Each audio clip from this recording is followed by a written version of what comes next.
Nagising si Alana na masakit ang ulo. Nanlalabo din ang paningin niya. Unti-unti siyang bumangon.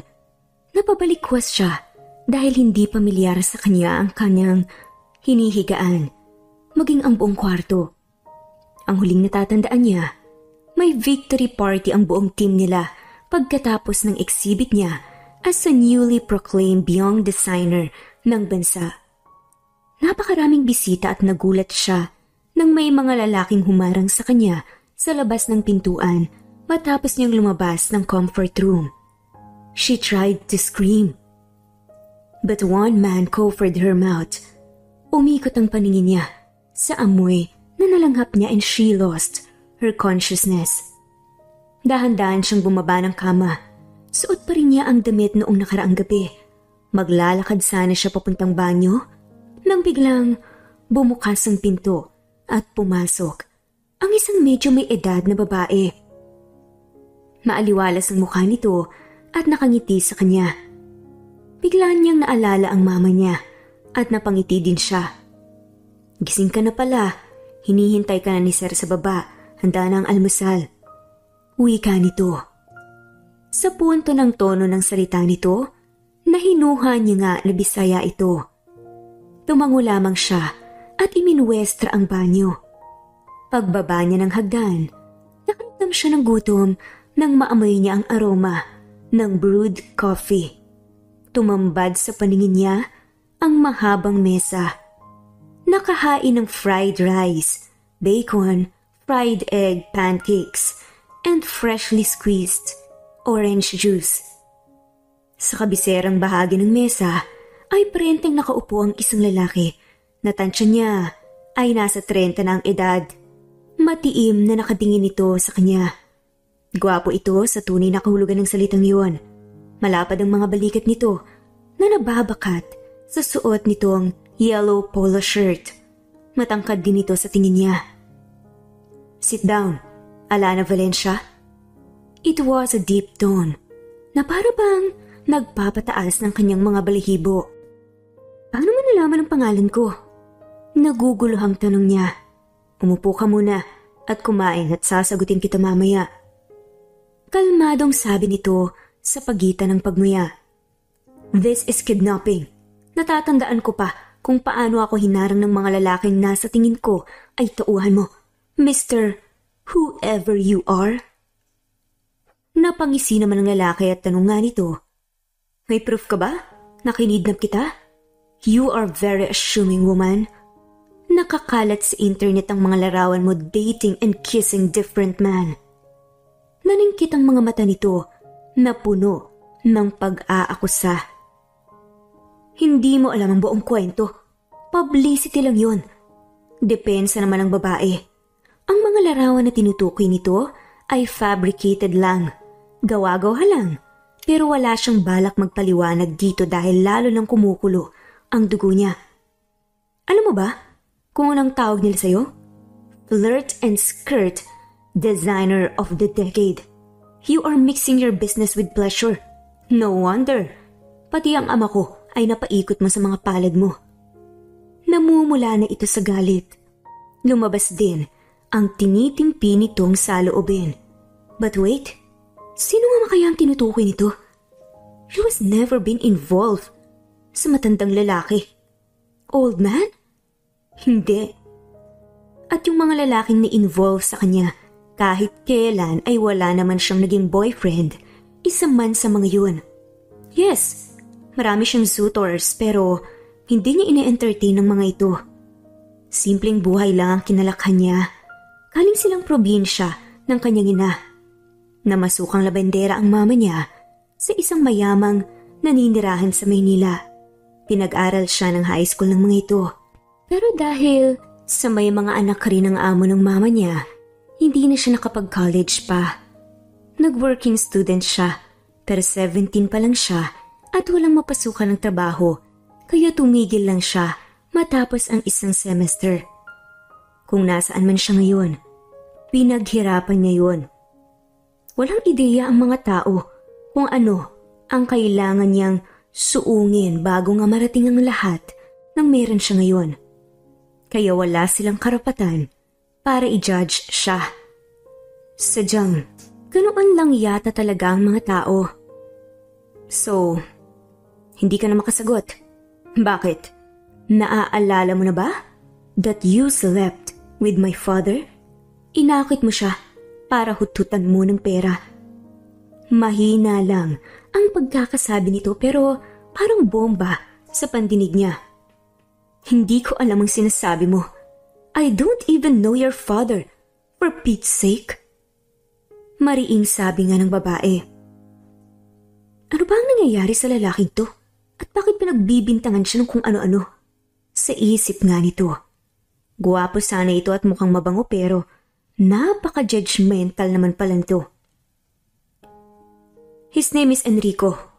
Don Enrico Villamor, CEO of Villamor Group of Companies. He's one of the richest man in Asia, married and in his late 60s. Huminto ito saglit at bumuntong hininga. He is my father at ngayon magulo ang relasyon nila ng mama ko. Because of you, nang dahil sa'yo. My mom had a heart attack, nakoma siya and we don't know kung kailan siya magigising. Tila nandilim nga ang kanyang paningin. And it's all your fault. You will stay here with me. Dito ka lang para makasigurado ko na hindi ka makakalapit sa ama ko. Nagbunas ito ng bibig at tumindig. By the way, kinuha ko din ang phone mo para hindi mo na yun magagamit. No emails, no social medias. Andyan si Manang Sita para ibigay ang lahat ng kailangan mo. Tumalikod ni ito sa kanya. Pero sabi naman ng nanggagaliiting babae, You can't do that to me. May negosyo akong dapat patakbuhin. May mga kliyente ako na dapat serbisyuhan. Masisira ang business ko dahil sa ginagawa mo. Pero tila ito bingi at tuloy-tuloy na lumabas ng bahay. Wala akong relasyon sa papa mo. Pahabol nga na sabi pa ng babae pero naglaho na nga ang lalaki. Lumapit na nga sa kanya si Manang Sita. Ay, kumain ka na, Day. Babalik din si Sir mamaya. Kung may hindi pagkakaunawaan, kausapin mo na lang siya ulit. Nag-aalala lang talaga kasi siya sa kanyang mama. Lahat ay gagawin ni Sir Sander para sa kanyang mga magulang. Pero Manang, hindi ko po talaga namang sinasabi niya. Wala akong relasyon sa ama niya. Nakilala ko po siya minsan pero halos magdadalawang taon na nga po yun eh. Kaibigan po siya ng boss ko. Kaya nga po hindi ko alam kung saan nanggaling ang idea na karelasyon ko daw ang ama niya. Hindi ko po magagawa yun. Tila nahahapong napahawak sa kanyang sentido. Naiiyak na siya, lalo't naaalala niya ang business na naiwan niya. Tiyak niyang nag-aalala na nga rin ang mama niya. Nasa probinsya ito at laging nag-aabang ng tawag niya araw-araw. Nalaglag ang luha niya. Wala naman siyang ginagawang masama. Bakit niya nararanasan ng ganito? Dahil sa isipin, napahagulgol na nga lamang siya at tuluyang lumakap kay Manang Sita. Tahimik na pinagmamasdan ni Sander si Alana at Manang Sita. Nakita niyang inalo ng matanda ang dalaga. Hinahaplos nito ang likod ni Alana. May sinasabi to at tumatango naman ng dalaga. Napabuntong hininga na nga lamang si Sander. Tumingin siya sa karagatan. Ang mansyon niya ay nakatayo sa elevated na lugar malapit ito sa dagat at tanaw niya ang malawak na karagatan. Hindi niya mapapatawad ang babaeng iyon sa sinapit ng kanyang mama. Mahal na mahal niya ang mga magulang. 12 taong gulang na siya nang ampunin ng mag-asawang Villamor mula sa bahay ampunan. Maaga siyang naulila sa mga tunay niyang magulang. Namatay sa aksidente ang kanyang ama nung 6 na taong gulang pa lamang siya nang abutin ng bagyo sa dagat. Ang nanay naman niya ay nagkaroon ng leukemia at dahil wala silang pampagamot, pumanaw ito noong 10 taong gulang pa lamang siya. Napunta siya sa mga kamag-anak ng nanay niya pero hindi naman maganda ang trato sa kanya. Naglayas siya hanggang mapunta sa bahay ampunan. Napakabait ng mga kinikilala niyang magulang. Itinuring siya nitong higit pa sa tunay na anak. Inaruga. Muli niyang tinignan si Alana. Sumisinghot ito. She blew her nose at nagpunas ng mata. He find her cute sa gestures na yun. Maya-maya ay ngumiti ang lalaki kay Manang Sita at itinuloy na ang pagkain. Nagring ang cellphone niya. It was his dad calling him. Baka sa boses ito ang pagod. Sabi nga niya na ang mama nito ay nasa koma pa rin. Bilang anak nito at presidente ng kumpanya, nakaatang sa kanyang mga responsibilidad na hindi maharap ng papa niya sa ngayon. Bukas ay luluwas siya ng Maynila para ayusin ang ilang mga bagay-bagay sa opisina. Magpapasundo na lang siya gamit ang private plane ng VGC. Matapos ang tawag, kinuha niya ang cellphone ni Alana sa bulsa niya. Out of curiosity, binuksan niya ito. Walang password kaya unang tumambad sa kanya ang maraming messages and missed calls. Marami ring mga emails galing sa kung sino-sinong mga tao. He opened the phone's gallery and scrolled down the pictures. Hindi ganoon karami ang laman ng gallery nito. Tayong mga pictures lamang ng dalaga sa iba't ibang lugar, mga pasyalan at mga kainan. Marami rin itong pictures kasamang isang may edad na babae pero bakas pa rin ang ganda nito. Kamukha nito si Alana at hula niya ay ito nga ang ina ng dalaga. She was really an epitome of beauty. Ang kakaibang ganda nito ay nakakahalina. Ang ngiti ay nakakahawa. Bahagya siyang nagulat nang magring ang cellphone nito. May nakasulat na Mama sa screen. Bagamat naiinis siya sa dalaga, lumapit siya at iniabot ang cellphone nito. Nagulat pa ito at tinignan ang screen ng cellphone.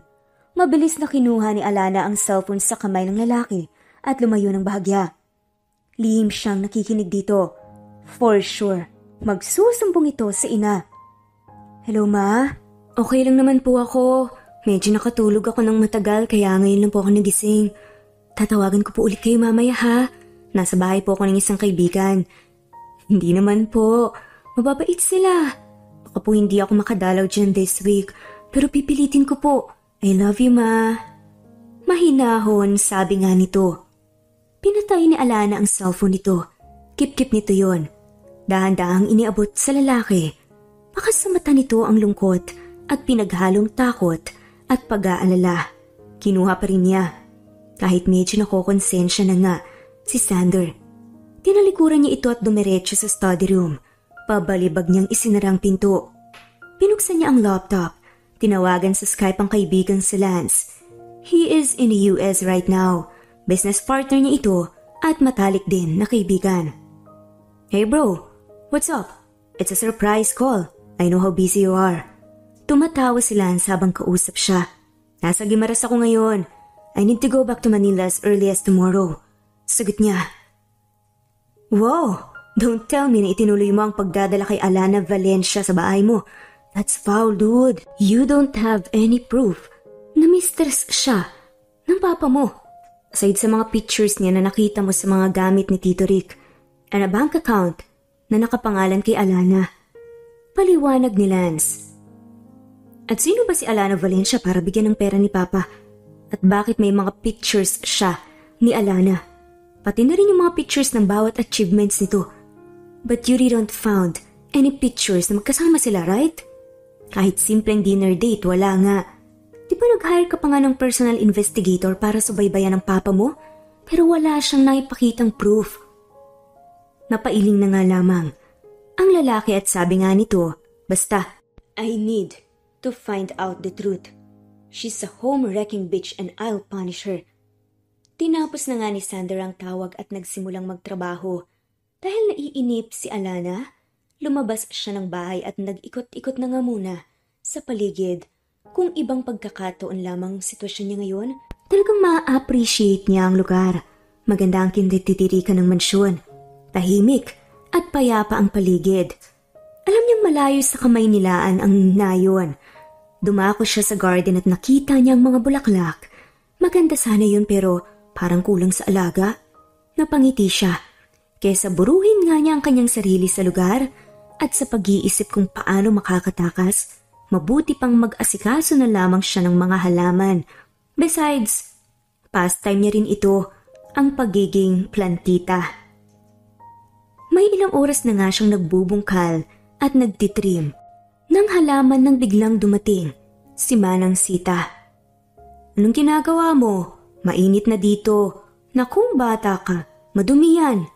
Halos nag-histeria nga na sabi ni Manang Sita, pero mukhang concerned lang namang ito. "Manang, okay lang po ko. Wala kasing magawa dito eh. Wala naman akong cellphone. Naisip ko na ayusin na lang tong garden. Tsaka kawawa naman tong mga halaman oh." Nakangiti niyang paliwanag. "O siya, sige. Magpapahanda ako ng merienda kay Adela." Tukoy nito sa isa pang kasambahay.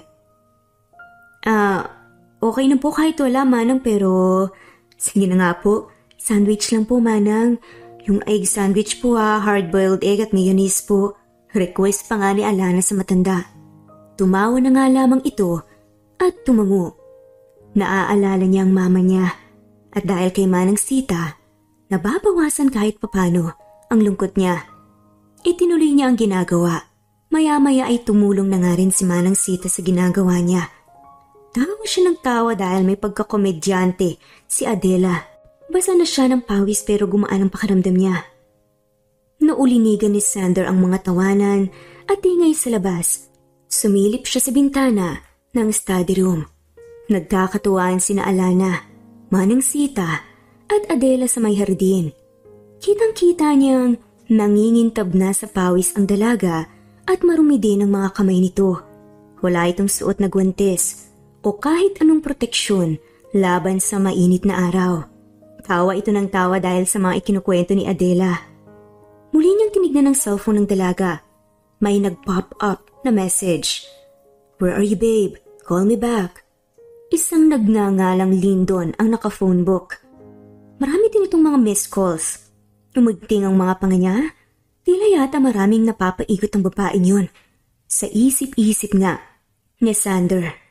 Bumaba siya at nagtungo sa hatin. Biglang tumahimik ang tatlo nang makitang paparating siya. Ibinigay niya ang cellphone kay Alana.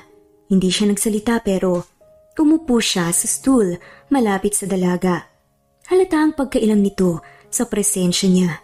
Nagbubunyi siya dahil nakikita niyang nasusukol niya ang dalaga. Pawisan ito at may mga lupa sa may bantang noo at pisngi. Sasabihin nga sana niyang pahirin ng lupa sa mukha nito pero abala ito sa pagkalikot ng cellphone nito at pagbabasa ng mga messages.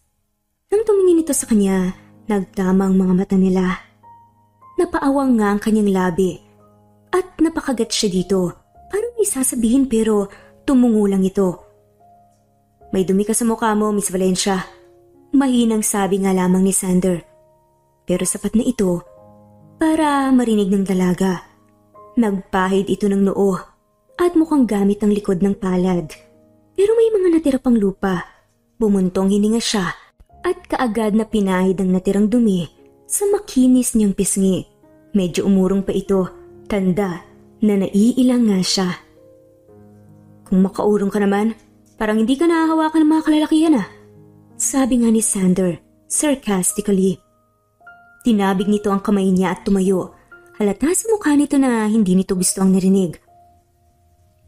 "Ewan ko kung bakit ganyan ang tingin mo sa akin, mister.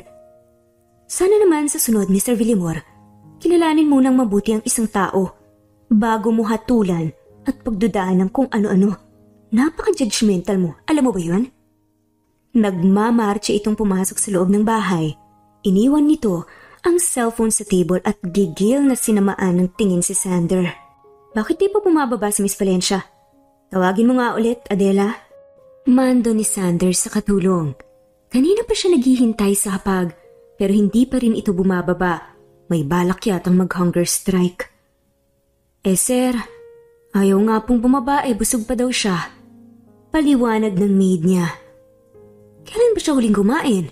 Wala rin siya kaninang lunch. Dinner na ngayon, she's supposed to eat.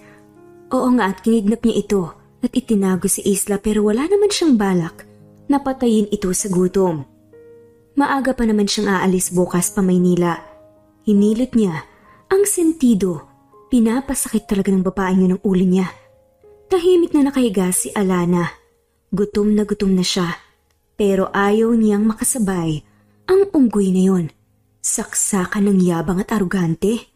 Laging may pasarin. Wala ba itong puso? Pwedeng-pwede siyang magsumbong sa mama niya. O kahit mga pulis na kakilala niya pero ayaw niyang magkaroon ng iskandalo. Gusto sana niyang amuin na lamang ito para payagan siyang makauwi. Baka idemanda na siya ng mga kliyente niya. Isa pa, naiisip niya ang kanyang mama. Schedule ng pagbisita niya dito every 2 weeks. Ramdam niyang nag-aalala na ito sa kanya. Walang ano-ano'y bumukas ang pinto. Alam niyang si Sander yun base sa yabag nito. Nakatalikod siya sa pintuan. Kaya nga, hindi niya kita ang inis sa mukha nito. So, balak mong patayin ang sarili mo sa gutom?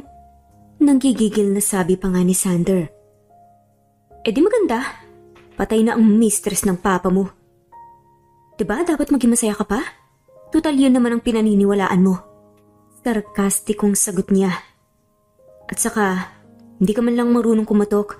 Basta-basta ka nalang pumapasok sa kwarto ng may kwarto. Oo nga't pag-aari mo to. Pero konting respeto naman. Talak niya dito. Naiinis talaga siya. Kumain ka na. Bababa ka ba ng kusa? Sa komedor? O bubuhatin pa kita? Do you really want na gumamit pa ako ng pwersa para kumain ka lang? May pagbabanta sa tono nito. Bumalikwas siya ng bangon. Can we settle this once and for all? Ano pang gusto mo? Kahit ikulong mo ako at itago dito, hindi guaranteed nagigising ang mama mo. So please lang, pauwiin mo na lang ako.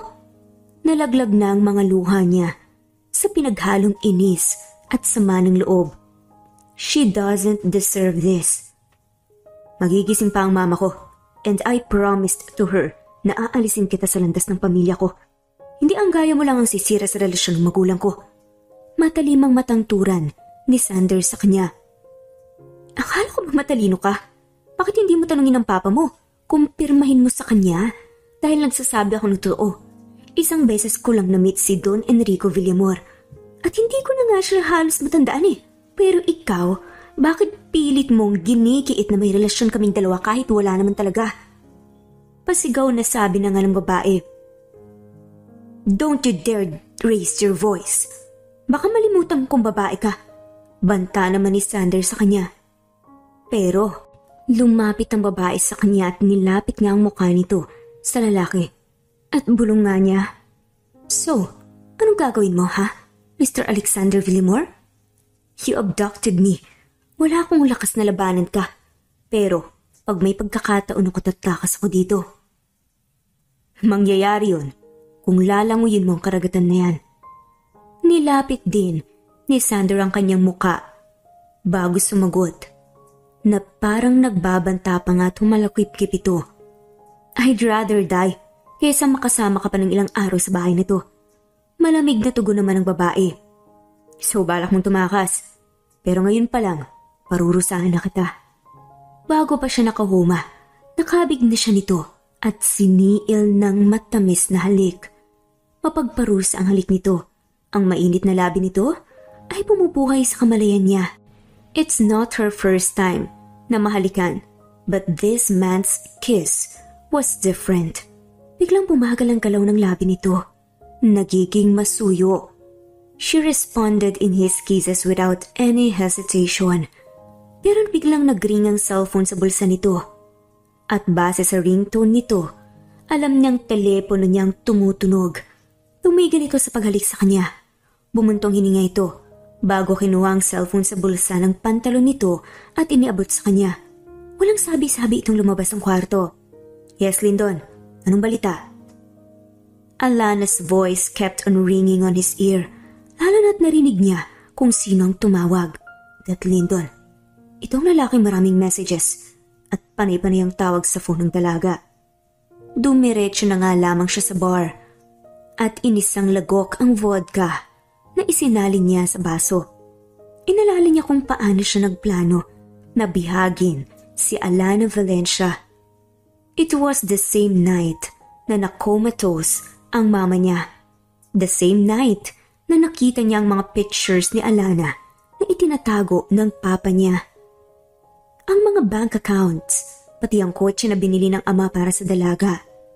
Ganun ba talaga ka-obsessed ang ama nito sa dalaga? No wonder Alana is using her innocent eyes para makabihag ng mabibiktima nito. Napati nga rin siya. Parang nakukuha ng inosente nitong mga mata. Pero iniisip nga ng lalaki, she is a gold digger na nagtatago sa anyo ng isang anghel. Sa halos isang buwan na pagsubaybay niya rito, nakita niya ang mga aktibidades nito, maging ang bawat lugar na pinupuntahan nito. His heart was telling him na mali ang mga hinala niya. Pero ang utak niya mismo ang nagsasabing masamang babae si Alana. That she is a homewrecker. Pumikit siya ng mariin, ngunit ang mukha ng dalaga ang nakikita niya. Ang magaganda nitong mga mata, mapupulang labi. Napamura na nga lamang siya. Hinagis ni Sander ang baso sa dingding. Lumikha ito ng ingay dahil sa basong nabasag. Am I one of them? Tanong niya sa sarili. Ibig sabihin, kasama ba siya sa mga lalaking nabihag at napaibig nito? Dalawa na ba sila ng kanyang papa na nahuhumaling dito? Impossible. My goal is to break her. Not the other way around, sabi ni Sander sa sarili. Umakyat siya sa second floor at pumasok sa library.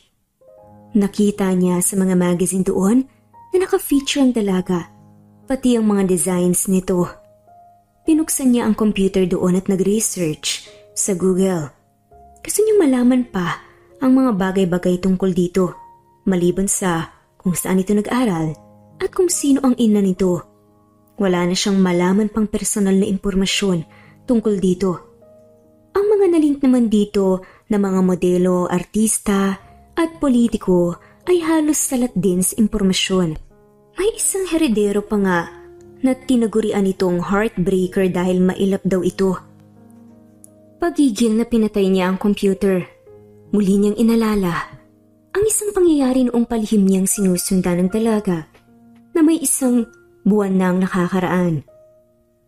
Ilang oras na siyang nag-aabang sa labas ng bahay ng dalaga. Hindi ito kalakihan pero maganda ang disenyo. Halatang nagbayad ito ng mahal sa designer ng bahay, maging sa landscaper ng bahay. Maya-maya ay lumabas nga ito. Hindi nito dinala ang kotse. Ang katunayan, sumakay ito sa tricycle na nagbabiyahe sa loob ng subdivision. Ibinaba nga ito ng tricycle driver sa kalapit na supermarket. Palihim pa rin niya itong sinundan hanggang sa makapasok ito sa loob. Nahulaan niyang nag-grocery ito. Mabilis lang itong mamili. Parang sanay na ito sa ginagawa. Nakamaong pants lang ito at puting blouse. Napakasimple. Sa ayos nito. Napansin niya rin ang ilang kalalakihan na napapatingin at napapalingon sa dalaga. Paglabas ng dalaga may lumapit ditong isang pulubi na may kargang maliit na bata. Sa halip na mandiri o ipagtabuyan ito, nakita niyang inabutan nito ng 2,000 piso ang pulubi at iniabot dito ang isa sa mga plastic bag na pinamili nito. Hindi na niya sinundan ng dalaga. Nang makita niyang muli itong sumakay sa tricycle, pauwi sa tirahan nito.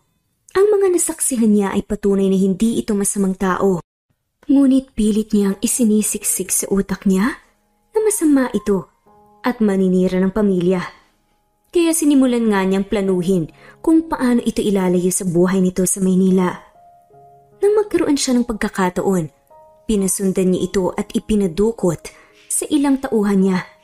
Matapos niyang alalahanin ang nakaraan, minsan pa niyang nilagok ang alak na nasa baso. Nagring ang cellphone niya at nakita niyang tumatawag si Rachel. Isa itong socialite. Nahabol ng habol sa kanya. Liberated ito. Hantarang ipinapakita ang pagkagusto nito sa kanya. Ayaw niya sa commitment pero pinangangalandakan nito sa mga tao na ito ang girlfriend niya. Hindi na lamang niya ito pinabulaanan dahil hindi rin ito magpapatalo. Hindi na nga niya alam kung paano aalisin sa buhay niyang babaeng to. Yes, Rachel. What do you want? Sagot niya na halatang bored ang tono. Have a dinner with me tonight, please? Demanding na sabi ng maarting babae. I can't. Nasa probinsya ako. Bukas pa ang balik ko ng Manila. Sabi nga ni Sander. Alright, see you tomorrow then. Excited na sabi ng babae bago pinatay ang tawag. Nakita niyang pababa si Adela. Dala ang tray ng pagkain. Hula niya ay nanggaling ito sa kwarto ni Alana. Chinek niya ang tray at nakita niyang wala yung laman. Buti naman at kumain ng bisita natin. Sabi nga nito. Anong ginagawa niya ngayon? Dagdag ng tanong pa nga ni Sander. Nasa tabing dagat po, sir. Nagpapahangin lang daw. Nakayukong sabi ng maid. Tumango lamang siya at nilampasan nito. Tinahak niya ang daan palabas, papuntang tabing dagat. Nakaupo nga ito doon at nakatingin sa malayo. Naaaninag niya ang magandang mukha nito sa ilalim ng buwan. Full moon kasi kaya maliwanag ang paligid. Bahagyang tinatangay ng panggabing hangin ang mahaba nitong buhok. Mababanaag niya ang lungkot sa mukha nito. Tumikim siya nang makalapit dito. Hindi ito lumingon sa kanya. Umupo siya sa tabi nito pero hindi siya nagsalita. Ayaw niyang magkaroon na naman sila ng bangayan ngayong gabi. Tumunog ang cellphone ng dalaga. Hawak pa rin ito ng dalaga dahil hindi nakuha ng lalaki nang tumawag si Lyndon. Sa pag-aakalang si Lyndon ulit ang tumatawag, parang nais niyang kunin ulit ang cellphone ng dalaga. Hello po, Mama. Pasensya na po ha kung di po ako madalas makatawag. Sagot ang dalaga sa cellphone nito. Bahagya itong pumiyok. Tanda na naiiyak nga ito. Baka hindi rin po kasi ako makauwi sa isang araw, pero promise po babawi ako sa susunod. Alon ng dalaga sa ina na nasa kabilang linya. Parang bigla siyang nakonsensya sa ginawa niya dahil naapektuhan tuloy ang relasyon ng mag-ina. Sa totoo lang, nakakaramdam siya ng awa sa dalaga. Maya-maya pa ay pinatay na nga nito ang tawag. Inilagay nito ang cellphone malapit sa tabi niya at tahimik itong tumayo. Hindi siya nakatiis kaya tinawag niya ito. Miss Valencia, turan niya. Hindi ito umimik ni lumingon. Dire-diretso lang ito sa paglalakad. Alana, banggit niya sa pangalan nito. Tumigil ito sa paglalakad pero hindi man lamang ito lumingon. I will be leaving tomorrow, pero babalik din ako next day. Tumigil siya sa pagsasalita at tinansya ang reaksyon nito. Wala pa rin itong imik. So that on Friday, mabibisita mo ang nanay mo. I'll come with you. Sabi niya sa dalaga. Bigla tuloy na palingon si Alana. Nanlalaki nga ang kanyang mga mata. Maya-maya sumilay ang ngiti sa mga labi nito. Wala siyang nagawa, kundi ang mapangiti na nga rin. Maya't maya ang tingin ni Alana sa driveway. Inaabangan niya ang pagdating ni Sander. Bagamat duda siya na uuwi talaga ito para samahan siyang bisitahin ang kanyang mama. Umaasa naman ang puso niya na makauwi ito. Miss na kasi niya ang mama niya. Nakatulog siya sa paghihintay. Habang nakapikit, nagising ang diwa niya at hindi siya mapalagay pero yung pakaramdam na parang may nakatingin sa kanya ay ramdam na ramdam niya. Bigla niyang iminulat ang kanyang mga mata at presto, nakatingin si Sanders sa kanya o nakatitig. Great, you're awake. I was about to wake you up kasi paalis na tayo. Sabi ni Sander. Walang ekspresyon sa mukha nito sabay talikod sa kanya. Nagmamadali naman siyang naligo at nagbihis. Gulat na gulat ang kanyang mama nang makita siya. Nag-text nga siya dito. Nauuwi siya. Sa palagay niya, ang labis nitong ikinagulat ay dahil may kasama siyang lalaki. Wala pa kasi siyang isinasama sa probinsya nila. Kahit ng mga masusugid nga niyang manliligaw, ay hindi niya pinapayagang ihatid man lang siya. Ito lang kasi ang panahon niya para makasama ang mama niya. Alana, mabuti at nakauwi ka na anak. Akala ko hindi ka nabibisita. Parang nagtatampong sabi ng kanyang ina. Kaya nga pumumisita ako eh. Niyakap naman niya ito. Kasama ko nga po pala si Sander. Pakilala niya sa binata. Nagtatanong kasi ang mata ng kanyang ina at alam niya ang ibig sabihin nun. Nginitian ng binata ang mama niya. Iyon ang pangalawang beses niyang nakita na ngumiti ito. Suplado kasi ito. Lalo tuloy itong naging gwapo sa paningin niya. Good afternoon po, tita. Magiliw na bati ni Sanders sa ina niya. Pasok kayo sa loob ng bahay para makapananghalian na tayo. Anyaya ng mama niya. Nagpatiunan na nga siyang pumasok sa loob ng bahay. Nang tumingin siya kay Sander, nagtama ang kanilang mga mata. Para bang hindi siya naging komportable at siya ang naunang nagbawi ng tingin. Masaya ang pananghalian nila. Napakaraming kwento ng mama niya kay Sander, maging ang binata man ay nagkwento rin sa kanyang ina. Hindi ito nahiyang sabihin na ampon lamang ito. Ikinuwento din ni Sander na kasalukuyang comatose nga ang ina nito. Alam mo ba, ngayon lang nagsama ng boyfriend dito, yang si Alana. Kwento nga ng mama niya kay Sander. Kumunot ang noo ng binata at tumingin sa kanya. Nagkunwari naman siyang abala sa pagkain. Pero marami pong nababalitang naging boyfriend ang anak niyo, diba? Tanong nga ni Sander. Nako, may usapan kami ng batang yan. Ang sabi ko sa kanya, ang ipakilala lamang na boyfriend sa akin ay yung dadalhin niya rito. Kasi kapag ginawa niya yun, ibig sabihin, mahal niya ang lalaking yun. Mahabang litanya ng kanyang ina. Nasa mid tuloy siya. Sigurado siyang namumula na ang buong mukha niya. Ang mama niya talaga, hindi mapigil ng tila. Ano na lang ba ang iisipin ni Sander tungkol sa kanya? Samantalang ang lalaki nga, nagduda sa kanya na mistress siya ng ama nito. Ma, hindi ko po boyfriend si Sander. Sinamahan niya lang po ako dito. Nahihiyang paliwanag nga ng babae sa ina. Ano ka ba naman, Alana? Hindi ba't doon na rin ang punta nun? Nakakatawang saad ng mama niya. Lalo tuloy nag-init ang pisngi niya. Baka isipin ni Sander na talagang gold digger siya. Aminin niya na attracted siya dito pero hindi maalis sa isip niya ang tingin nito sa kanya. Para dito, ang tulad niya ay marumi at cheap na babae. Homewrecker pa nga ang tawag nito sa kanya. O siya, hindi na kung hindi. Nanghihinayang naman ako dahil bagay na bagay kayong dalawa. Pahabol nga ng mama niya. Alam mo kasi, Sander, lumaki si Alana na walang ama. Nakilala ko ang ama niya noong minsan na dumayo ito sa lugar namin. Pero taga Maynila ito at ang alam ko ay mayaman ang pamilyang pinagmulan nito. Buntis na ako kay Alana noong umalis siya para asikasuhin ang business ng pamilya nito. Pero hindi na niya kami binalikan. Malungkot na pahayag ng kanyang ina. Kaya ang gusto ko para sa anak ko ay makatagpo ng taong magmamahal sa kanya at hindi siya sasaktan. Tumingin ang mama niya sa kanya. Nagbabanta na ang luha nga sa mga mata nito. Naku ma, huwag kayong umiyak. Baka sabihin ni Sander pamilya tayo ng artista. Natawang sabi niya. Tumawa naman ang kanyang ina, pati na rin ang binata.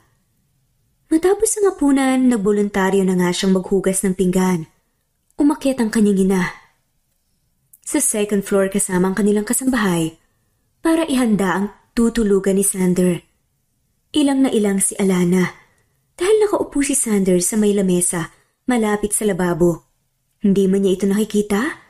Alam niyang nakatitig ito sa likuran niya at nakamasid sa lahat ng ginagawa niya. Nagbabanlaw na nga siya ng mga plato nang tumayo si Sander at tinulungan siyang maghugas. In fairness sa binata ha, marunong itong maghugas ng mga pinggan. Sino ba ang mag-aakala na ang presidente ng VGC ay cowboy at marunong sa gawaing bahay? Ako na dito, pagod ka sa pagdadrive, sabi ni Alana sa binata. Umiti lang naman ito at itinuloy ang ginagawa. Nakakarami na yata ito ng ngiti ngayong araw. At kahit sa simpleng ngiti pa lang nito, naapektuhan naman siya. Yes, napakarami na niyang na-encounter sa mga lalaki, especially sa mundo niya as a designer. But this guy is different. Suplado ito at arogante noong una niya itong makita. Pero sa maiksing panahon na kilala niya ito, hindi naman pala ito ganoon. It just happened na nasa kritikal na kalagayan ang ina nito. Kapag bumalik na sila ng Manila, she will find out kung saan nanggaling ang idea na mistress siya ni Don Enrico. For now, ayaw muna niya na i-spoil ang moment na nagbibigay ng saya sa kanya. Matapos nilang hugasan ng mga pinggan, nagtimpla siya ng kape at pumunta sila sa may veranda. Marami silang napagkwentuhan. Sobrang gaan ang pakiramdam niya ng mga oras na yon. Tila ibang Sander ang kaharap niya. Past 11:30 p.m. na nang maghiwalay sila at pumasok sa kani-kanilang mga silid. Nagising si Sander ng mandang 7:00 ng umaga. For the first time, parang isa yon sa pinakamahimbing na tulog niya. Nang bumaba siya, walang tao sa kusina, pero may narinig nga siyang ingay sa may bandang likod bahay. At doon nga ay naabutan niya si Alana na naggigisa ng kamatis sa pugon na may uling. Nakaduster ito at basta na lang nakaklip ang buhok, but it doesn't make her less beautiful. May uling din ito sa may bandang noo. Ang isang kamay nito ay naghahalo habang ang kabila ay pinapaypayan ng ilalim. Medyo nagulat pa nga ito sa nakita niya. Gising ka na pala. Wala na sina mama. Namalengke sila. Bumili na rin ng gas. Naubusan kasi ng nasa loob. Mabilis itong kumilos.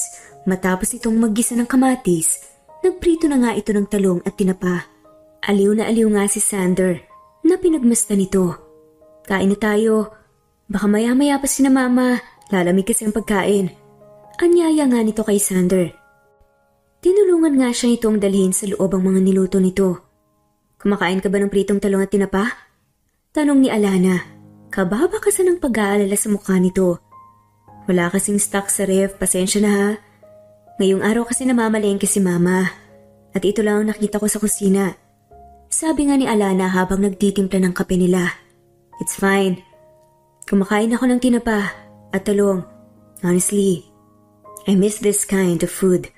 Nakangiti nga ang sabi ni Sander sa dalaga. Pilit niyang kinakapang dibdib kung may natitira pa ba siyang duda kay Alana. Ang katotohanan, nakokonsensya na nga siya. Dahil kinidnap nga niya ito, kahit siya mismo ay nakukumbinsi na nga na hindi ito mistress ng papa niya. Simple lang ito at walang kaarte-arte. Malayong malayo sa mga nababasa niyang write-ups tungkol dito. Habang kumakain dumating ang ina ng dalaga. Naku mga anak, bukas na kayo lumuwas. May parating na bagyo. Kita mo nga at nagsisimula ng humangin sa labas. Delikadong bumiyahe dahil bumabaha ang ilog. Sabi ng ginang habang ibinababa ang mga pinamili nito. Bala ko pa naman sanang ipasyal si Sander ma. Doon po sa may talon para makita niya, para makarelax din naman siya. Wika nga ni Alana. We can take a short glimpse sa falls na sinasabi mo, Alana. Sabi naman ito. After that, uuwi din tayo agad para hindi mag-alala sila Tita Ellen. Sabi na lamang niya. Okay lang po ba ma? Babalik din kami agad. Paalam nga ni Alana sa ina. O siya sige, tumataas ang tubig kaya bilisan niyo lang. Balita ko ay hapon tatama ang bagyo dito sa atin. Pumayag naman ang ginang, siguro ay gusto ding pagbigyan ng anak. Nagmamadali silang tumayo ni Alana matapos maghugas ng kamay. Nagdala sila ng sandwich at bottled juice. Nang marating nila ang talon, the view was overwhelming. Maganda at mataas. Pero tingin niya ay kulang pa sa development ang lugar. Pero kung bibigyang pansin ito, mataas ang tsansa na maging tourist spot ito. Agad na lumukso nga si Alana sa tubig. Medyo malakas na ang hangin at may kasamang ulan. Lumalangoy ito at nagpapabalik-balik nga sa tubig. Nag-enjoy naman siyang pagmasta ng talaga. Sanay na sanay itong lumangoy. Puro kang ngiti dyan, Sander. Come on, ang sarap maligo. Maligamgam lang ang tubig sa banda rito. Mas malamig kapag andyan ka lang. Anyaya nga sa kanya ni Alana. Sure, sabi nga niya sabay dive sa tubig. Tumili si Alana nang hawakan niya ito sa bewang. Hinawi niya ang buhok na tumabing sa maganda nitong mukha. Tinitigan niya ito ng matagal. Surely, He will cherish this moment kapag bumalik na nga siya sa Manila. Sa isiping iyon ay hindi na nga siya nag-atubiling tumungo at halikan ang mga labi ni Alana. Nanlalaki naman ang mga mata ni Alana. Nagulat siya sa inakto ni Sander. Bagaman na sorpresa siya. She closed her eyes at ninamnam ang sensasyong bumabalot sa kanya. Hinayaan niyang lunurin ng halik nito ang mga inhibisyon niya. Alam mo ba na matagal ko na itong gustong gawin? Since the day I saw you, I longed to kiss you this way. Napapaos, nabulong ni Sander sa pagitan ng paghalik sa kanya. Maya-maya ay lumakas ang ulan. Naitulak niya si Sander at mabilis na lumangoy papunta sa gilid ng talon. Let's go? Anyaya niya sa binata na nanatiling nakatingin lang sa kanya. Tila wala sa sariling umahon nito. Wala silang imikan habang papalabas ng kakahuyan. Hiyang-hiya siya sa kanyang sarili. Kung hindi siya nahimasmasan baka kung saan na nakarating ang ginawang paghalik ni Sanders sa kanya. Tinitignan niya ito sa gilid ng kanyang mga mata. As usual, seryoso na naman ang aura nitong nagmamaneho. Tila malalim ang iniisip. Ipinas siya na nga lamang niyang ibaling ang tingin sa may labas ng bintana. Nag-aabang nga ang kanyang mama sa may bintana ng bahay. Agad nitong binuksan ang pinto ng bahay nang makarating sila. Iginiya sila sa kusina at agad silang ipinagtimpla ng kape nito. Mabuti na lang at mabilis mag-drive si Sander. Nakarating po kami agad dito. Pasag nga ni Alana sa pananahimik ni Sander. Sino bang mag-aakala man na ang bisita natin ay president ng VGC? Dagdag pa niya, gusto niyang maagaw ang atensyon ni Sander. Hindi kasi siya sanay na parang sobra nitong tahimik. Mas gusto niya yung Sander na palangiti at mabait tignan. Umiti naman ito sa tinura niya. VGC? Gagad nga ng kanyang ina na nakataas ang isang kilay. Yes po. Villamor Group of Companies. Anak kasi siya ni Don Enrico Villamor. Nakangising wika niya sa kanyang mama Ellen. Biglang nabitiwan ni Ellen ang tasa. Mabilis naman siyang lumapit sa ina. Ganon din si Sander na tumayo rin. Okay ka lang po ma? Tanong ni Alana sa ina. Oo anak, akyat muna ako Kukunin ko lang yung gamot. Mabilis itong nawala sa kusina at naiwan silang dalawa ni Sander. Nakatingin silang dalawa. About what happened earlier. Yung tungkol pala kanina, halos pasabay nilang sabi sa isa't isa. Nagtawanan nga sila dahil pareho sila nang nasa isip. Muli naman siyang kinabig ni Sander, payakap dito. Automatikong iniyakap niya ang mga braso sa bewang ng binata. Hinalikan nito ang ibabaw ng ulo niya. Walang isa man sa kanila ang nagsalita. It felt so good to be in his arms. Feeling niya, secured siya. How she wished na hindi na matapos pa ang oras na yun. Malakas ang ulan sa labas, bandang 7:00 ng gabi. Ayon sa balita, palabas na ang bagyo at huhupa ito kinabukasan. May panakanakang paghangin sa labas. Walang magawa si Sander at hindi siya sanay na walang ginagawa. Ayaw niyang matulog dahil maaga pa. Nagring ang cellphone niya at nakita niyang tumatawag si Lance. Abogado ng ama niya ang papa nito. I have a news for you, dude. Umpisa nito. I don't know kung tama bang sabihin ko sa'yo but my dad is changing the last will and testament ng papa mo. Pumuntong hininga ito bago nagpatuloy. Alana, we'll have a 50% shares sa lahat ng ari-arian nyo. If you have questions in your mind, dude, mas mabuting si Tito Rick ang kausapin mo. Siya lang ang makakasagot kung bakit binibigyan niya ng kalahati ng kayamanan ninyo ang designer na yon. Patuloy nga ni Lance. Wala itong kamalay-malay na kasalukuyan siyang nasa bahay mismo nila Alana. Hindi na siya nagkomento pa at pinatay kaagad ang tawag. Mahigpit niyang naikuyom ang cellphone sa kamay niya. Ano ba ang iniisip ng ama niya? Bakit ibibigay niya kay Alana ang pinaghirapan nito na ari-arian? And 50%? At si Alana, nagpapanggap pa itong hindi kilala ang ama niya. Gumawa pa ito ng kwento na isang beses lang nitong nakita ang papa niya. Paano nangyayari yun? Kilala niya si Don Enrico. Masinop ito sa lahat ng pinaghihirapan. Hindi ito basta-bastang magbibigay ng pera sa taong hindi nito kilala. He needs to find out the truth. Kailangan na niyang kumprontahin si Alana. At sana naman this time ay magsabi ito ng totoo. Naiinis siya sa dalaga, lalo pa sa sarili niya. Lalo pat nakumpirma nga niya kanina lang sa sarili niya na gusto na nga niya si Alana. The truth is, he is falling in love with her. Mula pa noong una niya itong makita, kinidnap niya ito. Dahil ang totoo, may ultimate motive nga siya. Kapareho lang siya ng papa niya. May itinatagong motibo. At ang masaklap pa, ang kanyang ama ang karibal niya sa dalaga. Labas na sana siya sa kwarto nang mayroon siyang mabangga sa may bandang itaas ng tokador. Nalaglag ang mga kahon. Ibinanik nga niya ito sa lalagyan nang parang may mapansin siyang nakaipit na napakaraming sulat. Ang ilan sa mga ito ay hindi pa nabubuksan. Out of curiosity, dinampot niya ito. Ang unan niyang tinignan ay kung kanino ito nanggaling. May nakita siyang initials na RV sa ilalim. Natigilan siya at tinignan pa ang ilang gamit na nandoon. May nadampot siyang larawan. Ang unang tingin niya ay si Alana. Pero alam niyang si Tita Ellen ito dahil luma na ang larawan. Kamukha pala ng inang dalaga. Pareho ng mga mata at ilong. Pero hindi kapareho ng labi ni Alana ang ina nito. Napansin nga niyang may kasamang lalaki doon ang kanyang Tita Ellen sa larawan. Pinakatitigan niya ito at kumunot ang noo niya. Nagising si Alana. Sumilip siya sa may bintana. Umaambon pa pero nababanaag na nga ang araw. Muli siyang sumilip dahil hindi niya nakita sa labas ang sasakyan ni Sander. Matapos ang mag-gargle, dali-dali siyang bumaba na abutan niya ang kanyang ina na nakaupo sa may mesa at tila may malalim na iniisip.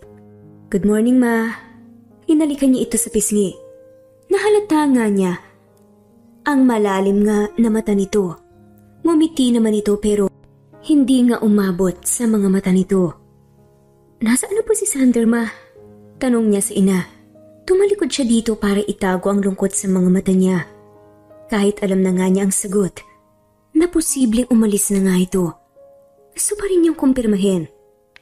At sabi nga ng kanyang ina, nagmamadaling umalis kaninang madaling araw eh. May emergency yata. Sinabi ko nga nagisingin kita pero sabi niya wag na daw. Tatawagan ka na lang daw niya. Sabi ng mama niya. Tumayo na ito at nagsimulang magluto sa kusina. Tumangutango siya. Gustong malaglag ng mga luha niya. All these years, wala siyang hinayaang makapasok sa puso niya. Kahit si Lindo na sobrang masugid niyang maniligaw, may mga panahon na gusto niya itong sagutin dahil matyaga ito. Pero lagi ay nauunahan siya ng katotohanang kaibigan lang ang tingin niya dito. Gusto niyang magalit sa sarili. Sa dinami-dami ba naman ng tao na pwede niyang magustuhan at mahalin? Sa isang Alexander Villamor pa siya nagkagusto. How ironic. Yes, life is ironic itself. Pinigilan niya ang sarili na ma-in-love. Pero ang tanga ng puso niya, hindi na siya aahasa pang magkikita silang muli ng binata. Malamang ay na-realize na nga ni Sander na hindi talaga siya ang mistress ng ama nito. Kaya nag-isip na nga itong bumalik ng Maynila. Paano siya tatawagan ito? Hindi nga nito alam ang cellphone number niya. Napailing siya sa maiksing panahon na nakasama niya ito. Kahit paano ay nakita niya ang soft side ng binata. Akala pa naman niya ay nalimutan na nga nito ang pagdududa sa kanya. Ni hindi man lamang ito nagpaalam na aalis na. Sadya sigurong ayaw na nitong ipaalam pa sa kanya. Anak, may gusto kong sabihin sa'yo. Biglang sabi ng ina niya sa gitna ng paglalakbay diwa niya. Napakunot na utuloy si Alana at tanong nga nito, ano po yun, Ma? Tanong niyang medyo kinakabahan nang hindi niya malaman ang dahilan. Iba kasi ang tono ng kanyang ina. Maging ang kilos nito ay kakaiba. Kahapon pa. Hanggang ngayon. Samantala, Dahan-dahang binuksan ni Sander ang pinto ng kwarto ng kanyang ina. Dali-dali siyang bumiyahe pabalik ng Maynila at kumuha ng pinakaunang flight that same day papuntang Amerika. Tinawagan siya ng kanyang papa at ipinaalam na gising na nga ang mama niya. Nakita niyang nakahiga ang mama niya habang hawak-hawak naman ng kanyang papa ang kamay nito. Parang may seryosong pinag-uusapan ng dalawa. Sander anak, mahinang tawag ng mama niya. Mabilis siyang lumapit sa mga ito at hinalikan sa loob ang kanyang ina. Kamusta ang pakiramdam mo? Ma, tanong niya. Sagot naman ng kanyang ina, I'm fine, iho. Ang dami kong na-realize while I'm in coma. I thank God na buhay pa ako, sabi nitong nakangiti. Nang tignan niya ang kanyang papa, tahimik na tahimik ito. Pa, can we talk? Sabi niya sa ama. Tumayo naman ito at hinalikan ng kamay ng asawa bago sumunod sa kanya palabas. Iniabot niya dito ang mga sulat at larawan na nakita niya sa bahay ni Alana. Nang gabing yun, kinausap niya si Tita Ellen tungkol sa mga pictures. Nagsimula itong umiyak at ikinuwento ang tungkol dito at sa ama ni Alana. Mayaman daw ang pamilya ng papa ni Alana. Pero dahil daw ayaw kay Tita Ellen ng pamilya, pinaghiwalay ang mga ito at pilit ipinakasal ang ama ni Alana sa ibang babae. Nagdadalang tao noon si Tita Ellen. Alam din daw ito ng ama ni Alana. Nagplano ang mga itong magtanan pero hindi sumipot ang nobyo. Sa sobrang sama ng loob ni Tita Ellen, umalis ito sa kanilang lugar. Hindi ni ito nagpakita pa kay Rick, ang ama ni Alana. Si Rick, nakilala bilang si Don Enrico Villamor. Alam mo na pala ang lahat, anak. Nasabi sa akin ni Lance na tinangay mo at kinidnap si Alana dahil sa pag-aakala mong mistress ko siya? Sabi ng kanyang ama habang ibinabalik sa kanya ang mga pictures. At pag-e-explain ng ama, siya ang anak kong matagal ko nang ipinahanap. Lingid sa kaalaman ng inyong ina. Marami akong pagkukulang sa kanya. At noong magkaroon ako ng pagkakataong makita siya, nasa college siya noon at nag-aaral. Working student siya. Kaya kinausap ko ang dean ng eskwelahan na ako ang magbabayad ng tuition fee niya. But I think it's not enough. Nang malaman kong boss niya ang aking kaibigan, pinilit kong tulungan ang karir niya para maging matagumpay siyang designer. Pumikit ng mariin ang kanyang papa. Inaalala ang mga panahon na tinulungan nito ang tunay na anak. I kept all the pictures of her. Doon ko lamang nasubaybayan ang aking anak. Nagbukas ako ng mga accounts sa bangko para sa kanya. I even bought a car for her. Pero wala akong matsyempohang pagkakataon para nga gawin yun. Hanggang sa atakahin ng iyong mama. Dagdag nito, tanong naman ni Sander, alam po ba ni mama? Tumango naman ang kanyang ama at sabi nga nito, of course, yes. Alam na niya, 1 taon matapos kong malaman ang kinaroroonan ng anak ko. She even convinced me na magpakilala kay Alana pero sobrang natatakot ako. Malakas ang personalidad ng anak kong yun at may paninindigan. Sabi nga ni Don Enrico. I was surprised noong malaman kong kinidnap mo siya. Gusto sana kitang pagalitan pero naisip ko rin, it's your way para makasama ang anak ko. Alam kong lihim mo siyang sinusundan. Nasabi sa akin ni Lance. Alam kong hindi ka magiging interesado sa isang tao kung hindi nito nabihag ang puso mo. Nakangiting sabi ng kanyang papa. Nasukol si Sander. Parang teenager siyang napapahiya sa harapan ng kanyang ama. Aaminin niya, talagang namimiss nga niya ang dalaga. Gustong-gusto niya itong makita at mayakap. Gustong-gusto niyang titigan ang maganda nitong muka. Kapag lubusan ng magaling ang kanyang mama, ito ang una niyang pupuntahan pagbalik nila sa Pilipinas. Mabuti na nga lamang at hindi nga siya legal na inampo ni Don Enrico. Pwede pa sila ni Alana. Isang mahigpit na yakap ang isinalubong ni Alana sa kanyang ama. Sa matagal na panahon, ngayon lang nito naramdaman ang yakap ng isang ama. Bumisita sina Don Enrico, Doña Chedeng at Sander sa probinsya. Alam niya ang schedule ng pag-uwi ni Alana doon dahil may communication sila ni Tita Ellen. Nagpalitan sila ng numero at halos araw-araw siyang nakikibalita tungkol kay Alana. Inamin rin niya ang ginagawa niyang pag-kidnap kay Alana. Nagalit ito noong umpisa pero tinanggap din ito ang rason niya. Ipinaliwanag ng mahal na mahal niya ang anak nito. Iyak nang iyak si Alana. Sino ba naman ang mag-aakala na ang kagaya niya ay may amang milyonaryo at ampon nito ang mayabang at aroganteng si Sander Villamor ang magpapatibok pala ng puso niya. Napakaliit talaga ng mundo. Kumain sila at nagkwentuhan. Nag-uusap din ang ina ni Sander at ang kanyang ina. Alam niyang matagal nang nakalimutan ng ina ang kanyang ama.